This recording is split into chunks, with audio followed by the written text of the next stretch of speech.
여기서 찾으면 없어요. 성경 맨 앞에 있습니다. 3장 15절에서 21절 한 절 한 절 교독하도록 하겠습니다.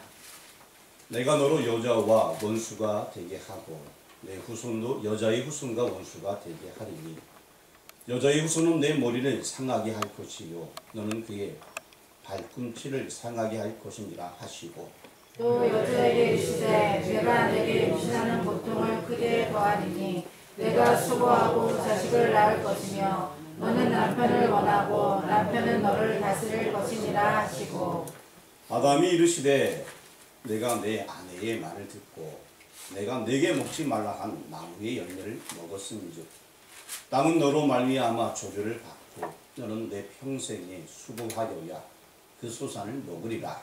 땅이 네게 가시 덤불과 묵은 피를 낼 것이라 네가 먹을 것은 밭의 채소인즉 내가 흙으로 돌아갈 때까지 얼굴에 땀을 흘려야 먹을 것을 먹으리니 내가 그것에서 시함을 입었음이라. 너는 흙이니 흙으로 돌아갈 것이니라 하시니라. 아담이 그의 아내의 이름을 하와라 불렀으니 그는 모든 산자의 어머니가 되리더라. 같이 읽도록 하겠습니다. 여호와 하나님이 아담과 그의 아내를 위하여 가죽옷을 씌워 입히시니라. 아멘. 잠시 기도드립니다. 하나님, 오늘 이 시간 말씀을 대합니다.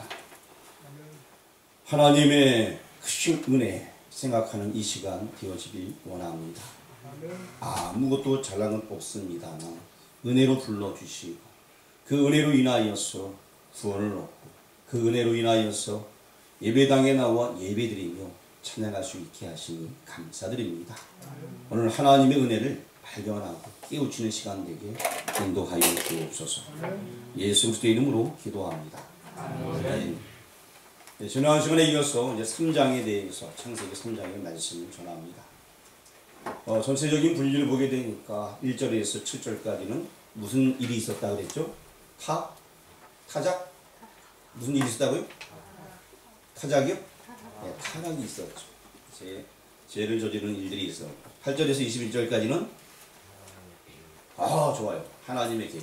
야, 그걸 배우신 건지 적어놓은 걸 본 건지 야, 기가 막히네요. 그걸 어떻게 하셨대요? 하나님의 개입이 있었습니다. 그리고 22절에서 24절까지는 추방이라고 제가 간단하게 얘기했죠. 쫓겨나는 그런 모습에 대해서 말씀을 해주고 있습니다. 크게 두 개로 나누게 되면은 1절에서 7절까지는 타락의 내용이 있고 8절부터 마지막 24절까지는 하나님의 개입이에요. 절수를 나눠 볼 때의 타락은 7절까지지만 하나님께서 개입해 주신 사건은 엄청나게 더 많다 하겠습니다. 즉 하나님의 사랑이 무궁무진하게 기록된 것이 여기 3장에 나타나 있는 내용인 것입니다. 지난 시간에 말씀드렸지만 어떤 면에서는 이 3장이 타락장이기도 합니다. 그래서 타락이라고 많이 부르게 됩니다. 타락장. 하지만 어떤 편에서는 은혜를 입은 장이에요. 그래서 은혜장이라고 불러도 될 것입니다. 그래서 타락인가 은혜인가, 타락이면서도 은혜가 되게 되는 것입니다. 사실 이 타락을 보게 되면 인간이 왜 타락했는가, 또 그의 후손은 어떤가, 그의 후손들에 대해서 궁금하기도 합니다. 그러나 오늘 이 본문 말씀은 하나님께서 우리에게 어떻게 개입해 주셨는가, 하나님께서는 우리 인간에게 어떠한 구원 계획을 갖고 계신가, 그 부분이 굉장히 중요하다 하겠습니다. 하나님은 타락한 인간을 향하여서 그들을 살리시고 구원하시고 계획하시며 그들을 구원하기 위해서 나가는 그 일을 성취해 나가십니다. 이걸 가리켜서 구속사라고 말하는데 그 부분이 오늘 본문에서 굉장히 중요하다 하겠습니다. 오늘은 그래서 8절에서 24절까지 내용을 한번 상고해 보려고 합니다. 자, 인간의 범죄에 대한 하나님의 대처가 어떻게 나와 있는가를 살펴보려고 합니다. 사람이 범죄했는데 하나님의 대처는 어떠했을까? 오늘 본문 8절 말씀을 다 같이 눈을 크게 뜨고 한번 읽어보겠습니다. 시작. 그들이 그날 바람이 불 때 동산에 보이시니 여호와 하나님의 소리를 듣고 아담과 그의 아내가 여호와 하나님의 낯을 피하여 동산나무 사이에 숨은지라. 하나님께서 개입해 주시는데 여호와 하나님의 소리, 이게 무슨 소리일까요? 하나님께서 그냥 흥에 치어 노래 부르는 소리일까요? 무슨 소리일까요? 무슨 소리? 아담을 찾는 소리예요. 여호와 하나님의 소리, 아담아 아담아 할 때 아담은 숨은 거예요. 하나님께서는 지금 문제가 생기자마자 즉시 개입을 해주게 되었습니다. 문제가 생긴 우리 인간, 지난번에 얘기했죠. 하나님과 우리 인간의 관계 설정을 해주셨어요. 그래서 특별한 관계로 맺어주셨어요. 그것이 선악과인데 이제 인간이 타락함으로 말미암아서 그것이 깨지게 되니까 하나님께서 어떻게든 우리 인간에 개입하시는 거예요. 그 개입하기 위해서 하나님께서는 찾고 계십니다. 지금도 하나님은 이루어진 많은 영혼들을 찾고 계십니다. 그래서 오늘 새벽에도 우리 데리스무스 기도 운동에 얘기했듯이 계속 하나님은 지금 사람을 찾고 계십니다. 그리고 또 어떻게 하시나? 구절에 나와 있습니다. 우리 구절 말씀 같이 한번 읽어보겠습니다. 여호와 하나님이 아담을 부르시며 그에게 이르시되 내가 어디 있느냐? 하나님 지금 찾고 있는 거예요. 하나님의 소리가 내가 어디 있느냐? 라고 찾고 있는 것입니다. 하나님 저는 주일인데요. 저는 이제 카지노에 놀러 왔는데요. 이러지 마시고요. 하나님께서 여러분을 찾고 있어요. 내가 어디 있느냐? 지금 내가 있을 자리에 있느냐? 말씀의 자리에 있느냐? 기도의 자리에 있느냐? 지금 묻고 있습니다. 문제가 생기니까 하나님께서 바로 내가 어디 있느냐? 찾고 있으면서 지금 개입하고 있는 거예요. 그럼 우리 인간의 모습은 어떨까요? 8절 말씀을 한번 같이 읽어보도록 하겠습니다. 그들이 그날 가나안에 들 때 동산에 보내시는 여호와 하나님의 소리를 듣고 아담과 그의 아내가 여호와 하나님의 낯을 피하여 동산나무 사이에 숨은지라. 사람은 뭐 했어요? 숨었어요. 숨바꼭질 하려고요? 왜 숨었어요? 왜 잘못했습니까? 창피하니까, 부끄러우니까, 하나님 낯을 보기가 두려우니까 숨은 거예요. 특별한 관계, 그 관계가 깨지고 나니까 신랑과 신부의 관계가 서약을 하듯이 맺어갖고 부부의 관계를 맺었어요. 죽도록 이를 사랑하시겠습니까? 네! 하고 서약했단 말이에요. 하나님하고 선악과를 통과해서. 이게 깨져버린 거예요. 얼마나 두려워요. 우리 인간의 입장에서, 신부의 입장에서는 하나님의 낯을 피할 수밖에 없는 거예요. 그래서 숨었다 라고 이야기하고 있는 것입니다. 10절 말씀 한번 같이 읽어보도록 하겠습니다. 이르되 내가 동산에서 하나님의 소리를 듣고 내가 버섯으로 두려워하여 숨었나이다. 아까 하나님의 소리가 아담을 찾는 소리였어요. 그 소리를 듣고 어떻게 했다? 숨었나이다 라고 지금 얘기하고 있습니다. 하나님께서 분명히 개입해 주셨는데 우리 인생들은 자꾸 숨으려고 해. 아니 좀만 기다려 봐요. 좀 이따가 하다가 안 되는 수가 있어요. 큰일 납니다. 자, 하나님의 소리를 듣고 숨는 우리의 인간의 모습이 오늘 본문 말씀에 나와 있습니다. 하나님은 즉시 개입해 주셨습니다. 왜 개입해 주셨을까요? 하나님은 물론 정죄하기 위해서 개입해 주셨겠지만 근원적으로 구원하기 위해서 개입해 주셨어요. 왜? 관계가 끼어졌잖아요. 정령 죽으려 했기 때문에 그 관계를 회복하기 위해서 구원해 주기 위해서 하나님께서는 개입해 주게 된 것이에요. 하나님께서 개입 안 하시면은 인간의 방법을 할 방법이 없어요. 어떠한 방법.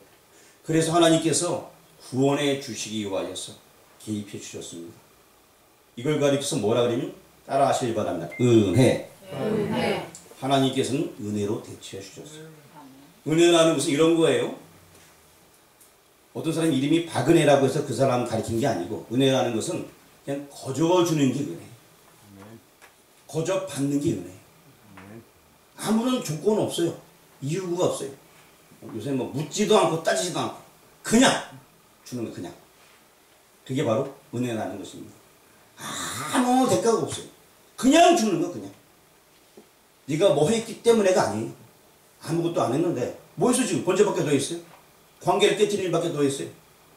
아무것도 뭐 지금 뭐 하나님과의 관계 속에서 한 게 없는데 은혜를 베풀어 주십니다. 하나님께서 불러주시는 거예요. 얼마나 감사합니다.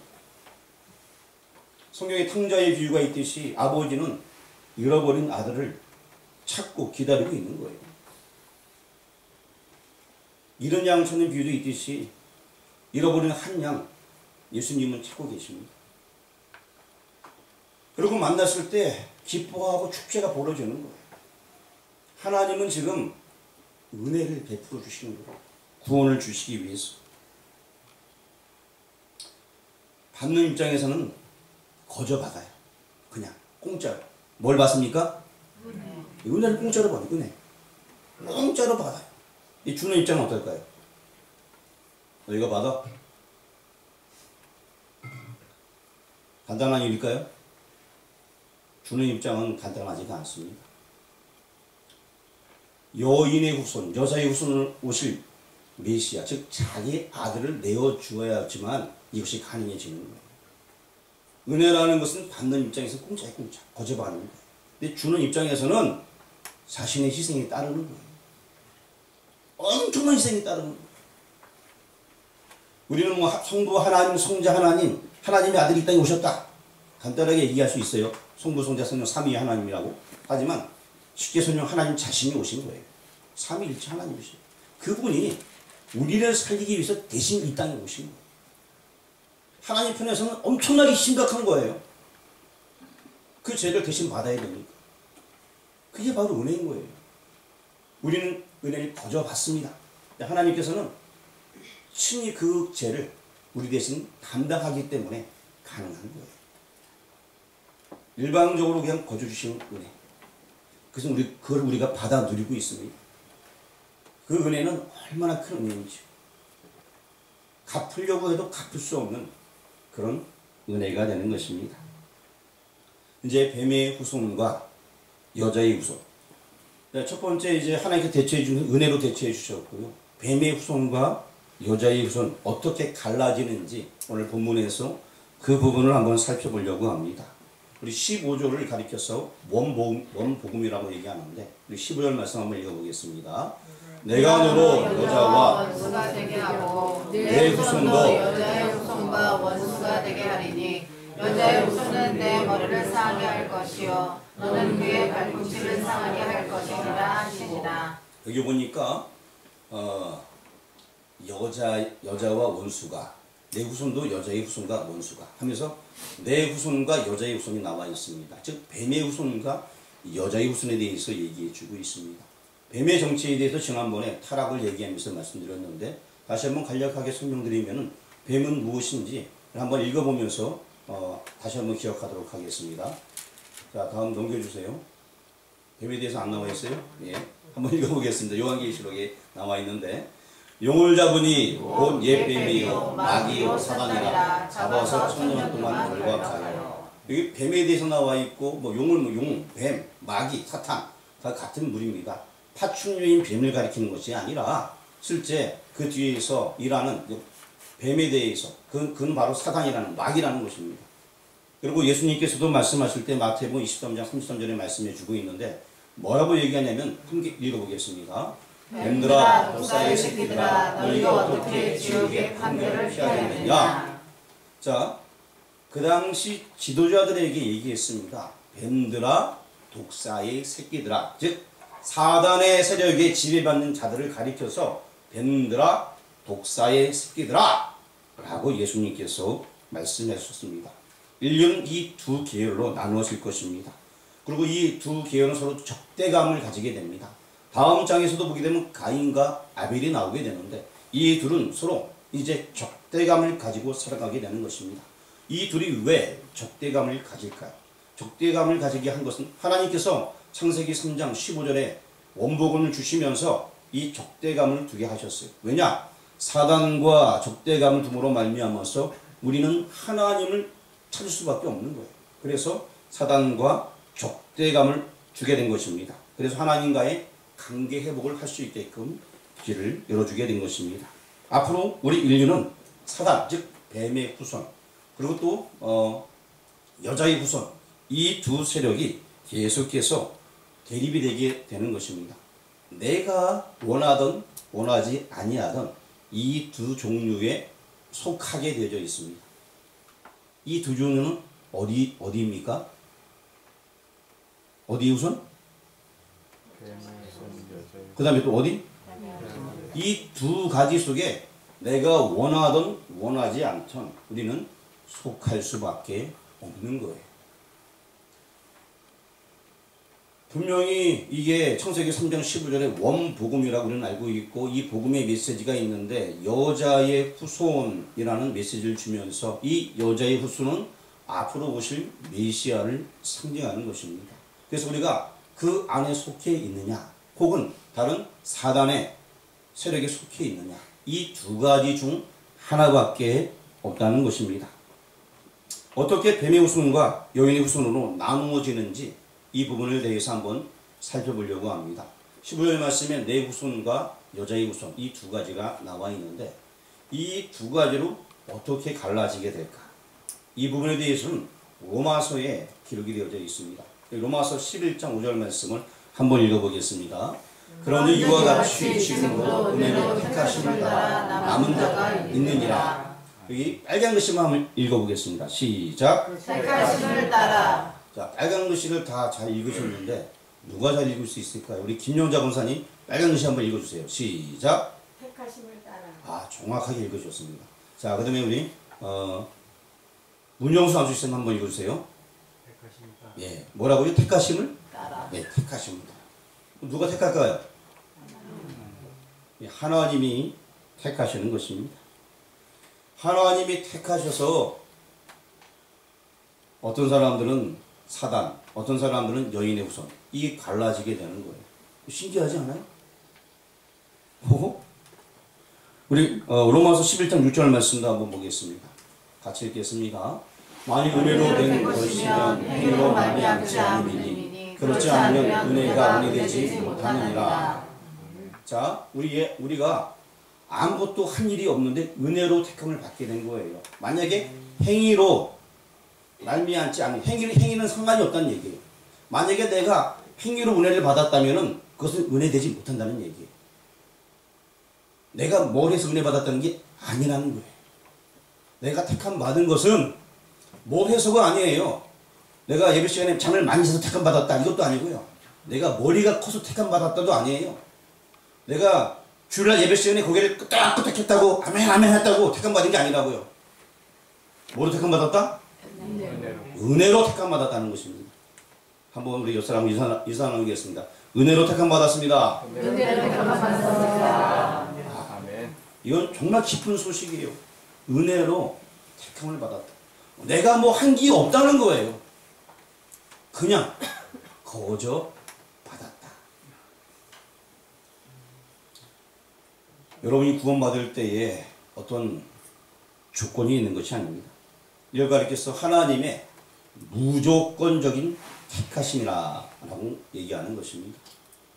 이 두 부류가 갈라지게 됐는데 그것은 하나님의 무조건적인 택하심입니다.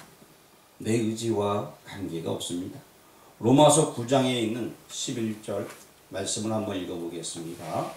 그 자식들이 아직 나지도 아니하고 무슨 선이나 말을 행하지 않는 때에 택하심을 따라 되는 하나님의 뜻이 행위로 말미암지 않고 오직 부르심을 이로 말미암아 서게 하려 하십니다.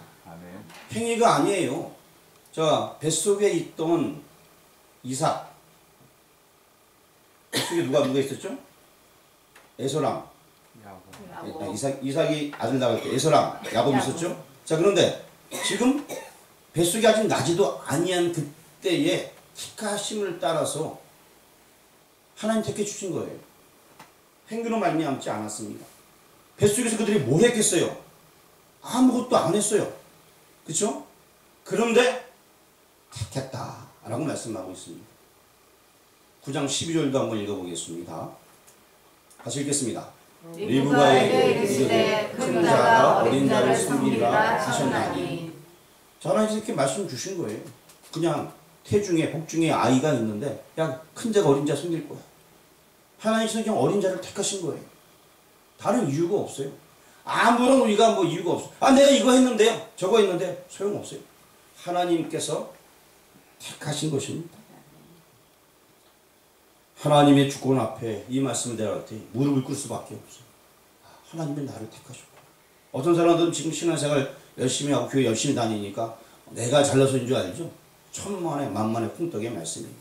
하나님께서 나를 불러주신 거예요. 하나님이 택하신 거예요. 그래서 우리가 신앙생활을 하는 거예요.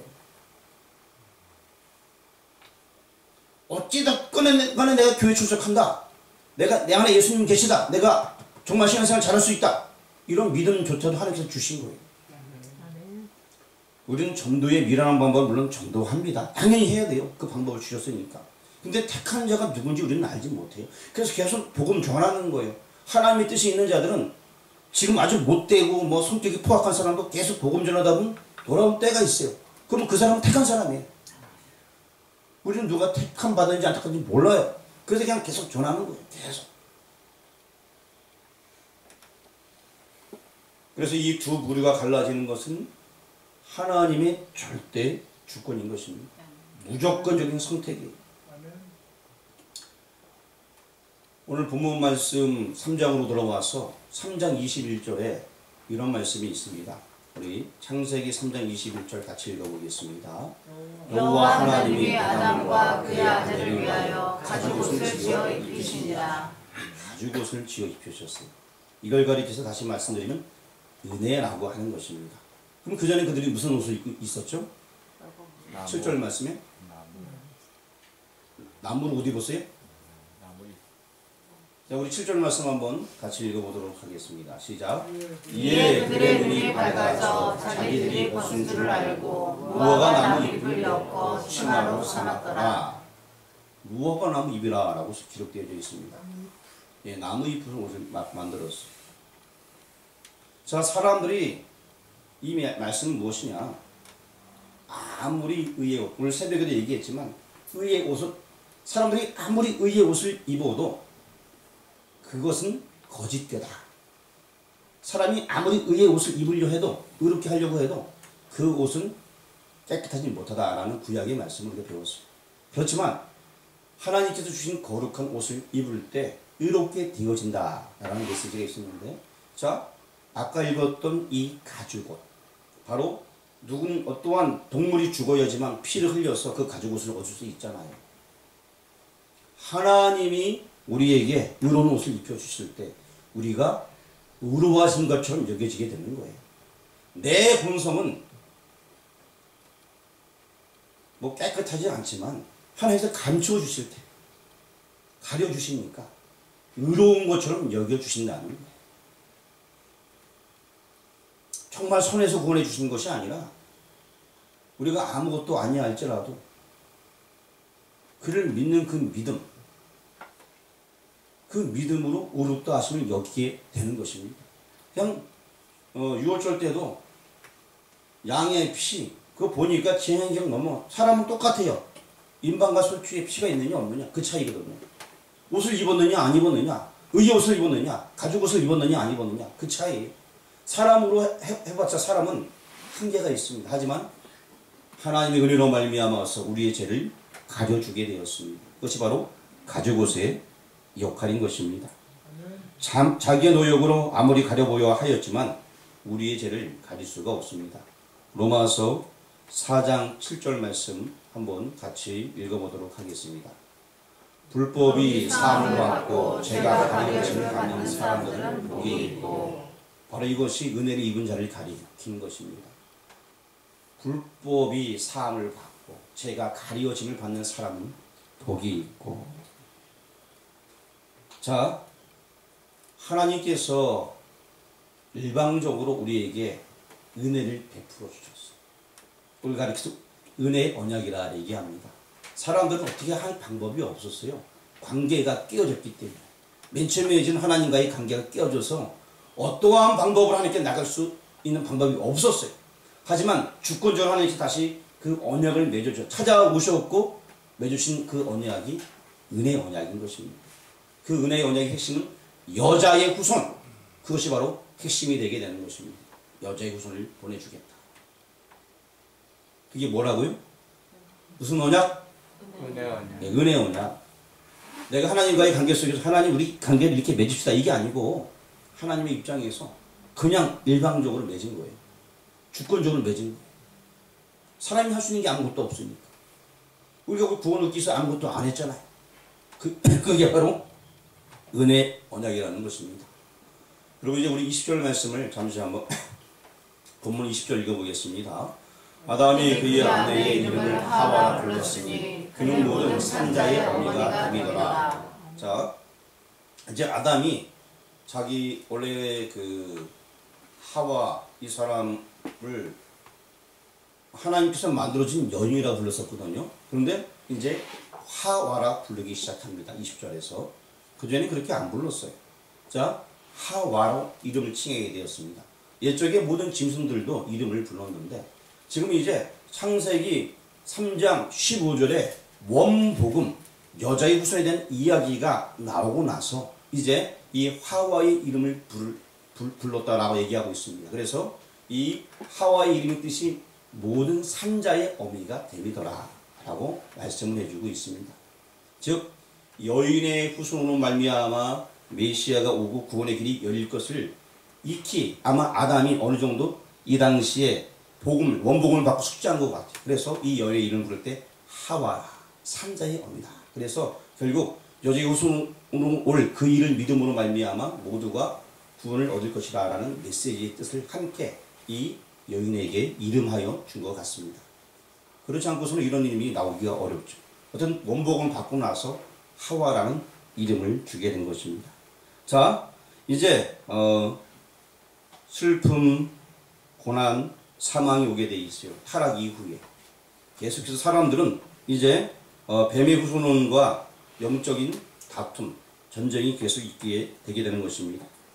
이와 같은 역경 속에서도 이제 첫 복음이 성취될 것을 바라보면서 그 약속을 믿는 믿음으로 우리는 살아야 되는 것입니다. 이 첫 복음이 뭐냐? 창세기 3장 15절에 은혜 언약인 것입니다. 여자의 후손으로 말미암아 구원을 주실 그분을 바라보는 믿음.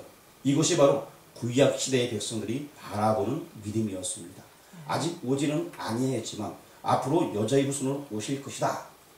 이것이 구약 시대의 백성들의 믿음이었습니다. 구약 시대의 백성들도 그 믿음으로 구원 얻게 되는 것입니다. 중요한 것은 이제 하나님과 나와의 사이에서 나는 잘난 것이 없지만 하나님께서 나를 지켜주셨다. 이것이 바로 은혜라는 것입니다. 은혜 언약은 하나님께서 일방적으로 맺으셨습니다. 나는 하나님 앞에 설 자격조차가 없어요. 하나님하고 같이 얘기하면서 거래할 조차 그런 자격이 안 돼요. 일방적으로 우리가 지금 관계를 깨트리게 되니까 아무것도 할 수 없는 존재가 되니까 일방적으로 맺어준 그 언약이 은혜 언약이라는 것입니다. 한번 따라 하시길 바랍니다. 나는 은혜 받았습니다. 은혜 받았습니다. 잘 생각해야 돼요. 은혜 받았다니까 목사님 오늘 말을 어렵게 하는데 거기서 은혜 받았 이게 아니고요. 지금 은혜 받았다는 얘기가 뭔지 여러분 잘 생각해야 돼요. 다시 한번 따라 하시길 바랍니다. 나는 은혜 받았습니다. 은혜 받았습니다. 무슨 의미인지 알죠? 나 같은 못난 인간, 아무것도 할 수 없는 우리 인생들, 죄 때문에 버림받을 수밖에 없는 그 사람에게 하나님께서 찾아오셔서 불러주셨어요. 아담아, 아담아. 아담의 뜻이 무엇이에요? 흑아 불러, 흑아. 부르면서 야, 아무것도 아닌 존재에게 그렇게 부르는 거예요.